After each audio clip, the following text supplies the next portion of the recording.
Good day. My name's Jasmine from ECOS TV, and today we're going to have a conversation with Lauren Felds. She's a venture development lead from Corda. She specializes in open source blockchain platforms. And Dora, such a pleasure to meet you. I'd just like you to tell us in a few words about yourself and sort of about the projects that you're involved with right now and what you're taking part in. Yeah, so I'm Lauren Feld. I'm currently the venture development lead at R3. We're an enterprise DLT software company, so our core product is Corda.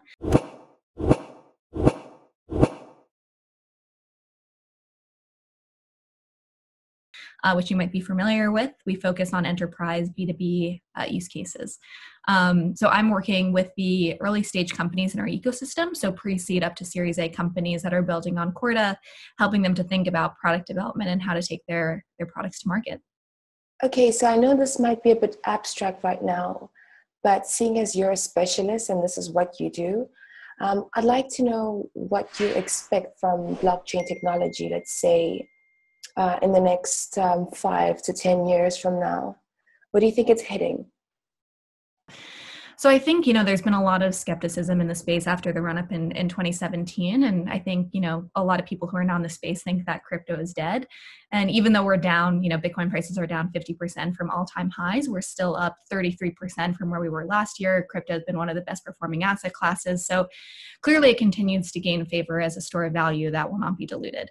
So I think if we think about, 5 years from today, I think we're going to see much stronger regulatory guidance. I think we're going to see more regulated exchanges in the market and more institutional players. And I think that in turn is going to lead to less volatility because right now there's not a lot of capital in the space. So crypto whales really become market makers or breakers. And if we think, 20 years from now, today we're at close to 120 billion in market cap. I don't think it would be totally unreasonable for us to see us edging close to $1 trillion. And I think a lot of people are concerned that the diminishing block reward is going to cause everything to become more centralized, liquidity could dry up. And, I don't really know what's going to happen. I'm not an oracle, but I think it's possible that a new platform could come in and completely usurp Bitcoin as the dominant layer one platform. But I think, generally, I think it's going to continue to be more pervasive as a store of value and less as a currency. So I'd say we can see some sort of instability with regards to startups, especially when it comes to blockchain startups.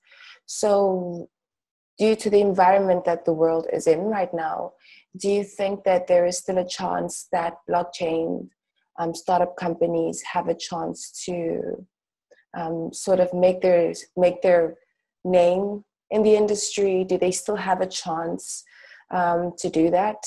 Or do you think that there's a huge chance that they could fail due to, the global atmosphere environment for startups right now?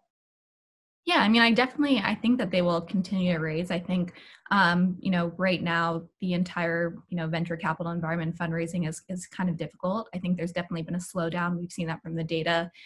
Even though a lot of VCs are coming out and saying they're open for business, they're really focusing on their current portfolios. But I think that, Bitcoin and, all of the DLT platforms are really focused on innovation and moving forward in more collaborative environments. And I think that this whole trend of work from home and increasing digitalization will continue to further the movement into the DLT space. So I'm definitely, still bullish on it. I've also seen, we've been having talks about governments trying to, integrate this technology into society. So do you think that this could happen in the near future? Do you think that is something attainable for governments to do? We're already seeing a lot of government interest in this space. Especially from a Corda perspective, there was just a recent report that came out from the IEEE looking at the NIST framework, which essentially goes around and looks at emerging technologies to evaluate whether or not they're fit for federal use in the US. And Corda actually emerged as the only platform in the study that was fit for government use. And as such, our team internally is doing a lot of work with the federal government here in the US and governments abroad as well. So I think that there's definitely interest, and I think we'll definitely see some real use cases coming into play, into commercial use in the coming years. So we've seen the rise in the Chinese yuan, the digital yuan. So I would like to know from you, as a professional, do you think that the US could move in the same direction as China did?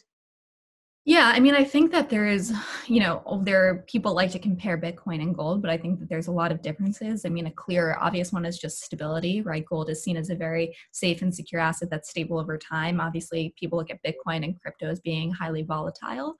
But I think the core difference is that Bitcoin's value doesn't reside in an established history of commercial use in the way that gold does. It's more of a speculative value. And you also see less institutional ties in the crypto space as you do with gold. So, for example, you can buy gold via an ETF. You can get exposure to it via, other vehicles. But I think the key difference there and what that really means if you kind of take the next step is that if there's dramatic investor losses in gold that could be backed by the government, you could potentially be compensated for your loss. But we don't expect the same in crypto, right? That if crypto markets crash, that the government is going to step in and reimburse consumers.